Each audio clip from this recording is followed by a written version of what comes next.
Today we'll learn how to measure probability. Means our discussion is measurement of probability.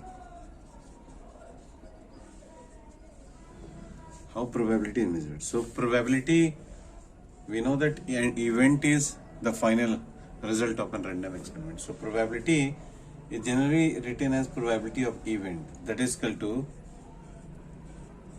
number of outcomes, you can say, or events, event or outcomes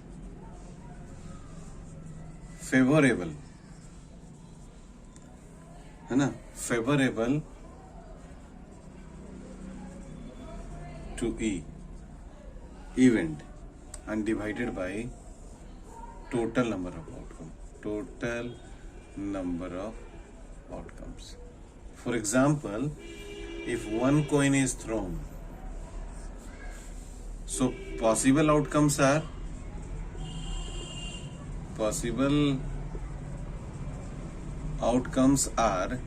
head and tail. And consider after throwing the coin, you got event as head. Your favorable outcome is head. So probability of event will be number of head by possible outcome. So number of head is 1 and possible outcome are how many? 2. So probability of this event, probability of head we can say, that is equal to 1 by 2. Today we are discussing also empirical probability. It is actually experimental probability. It is experimental or actual probability. We consider you have thrown a coin 500 times and you got 340 heads. Then empirical probability will be probability of event is equal to, or probability of head is equal to number of times you got head and total number of times you have thrown the coin, that is equal to 500. So it will be 340 by this much, so it will be 34 by 50. It can be written as this much only, or it can be written as 17 by 25, or it can be written as 0.68.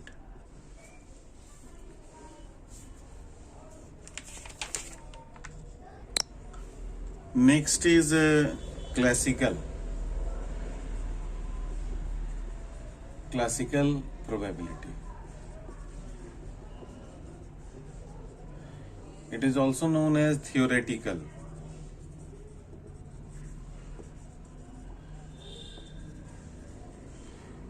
It is based on certain assumption.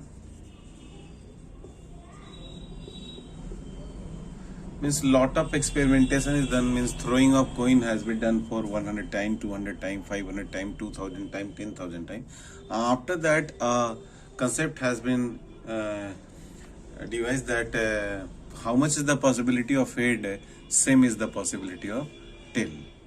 So we can write that probability of head can be written as 1 by 2, as well as probability of tail can be written as 1 by 2. I mean, they are equally likely, either can come. Similarly, if a coin is being thrown, a dice is being thrown, then probability of 1 or probability of 2, since they are equal, like probability of 3 or probability of 4 or probability of 5 or probability of getting 6 is same, that is equal to 1 by 6. This type of probability is known as classical probability or theoretical probability. And basically we'll discuss this one. Now going to discuss how to measure probability exactly. Consider one dice is thrown and you have to find out probability of a number which is greater than 2.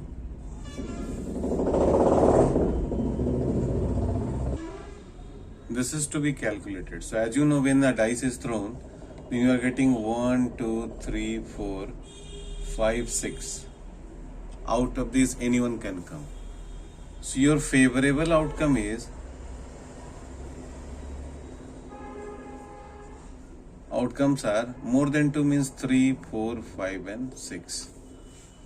And their number is how much? 4. So probability of number which is greater than 2 will be 4 divided by total outcomes is how many? 6. So it will be 2 by 3.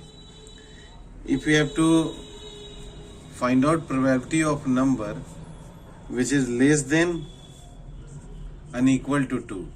So less than equal to these two are there. So your probability will be 2 by 6, that is equal to 1 by 3. And if you have to find out a probability of a number which is less than 2, then only 1 is your option, your favorable outcome is 1, so your probability will be 1 by 6. It is number less than 2. Less than 2 is only 1, so it will be 1 by 6 only. If we are throwing a coin, then probability of head is 1 by 2. And probability of tail is also 1 by 2. So if you are going to add probability of head plus probability of tail, then it will be 1 by 2 plus 1 by 2, that is equal to 1. So probability of all possible outcomes is always 1. One example we have seen. See, if probability of 1 is to be calculated when we are throwing one dice, then it will be 1 by 6. Probability of 2 will be also 1 by 6. So on, till probability of 6 will be also 1 by 6. So if probability of 1 is added to probability of 2, probability of 3, plus probability of 4, plus probability of 5, and plus probability of 6 is to be calculated. So it will be 1 by 6 plus 1 by 6 plus 1 by 6 plus 1 by 6 plus 1 by 6 plus 1 by 6. That is equal to 6 by 6, that is equal to 1. So what we will come to know that for a random experiment, probability of all possible outcomes, sum is equal to how much? 1. Sum is equal to 1. One thing more is there. This probability of head can be written as probability of not tail. And this probability of tail can be written as probability of not head. Means probability of event. This is probability of event and this is probability of not event. So sum of probability of event plus probability of not event, which can be also written as probability of event plus probability of E bar we are writing, that is always equal to 1.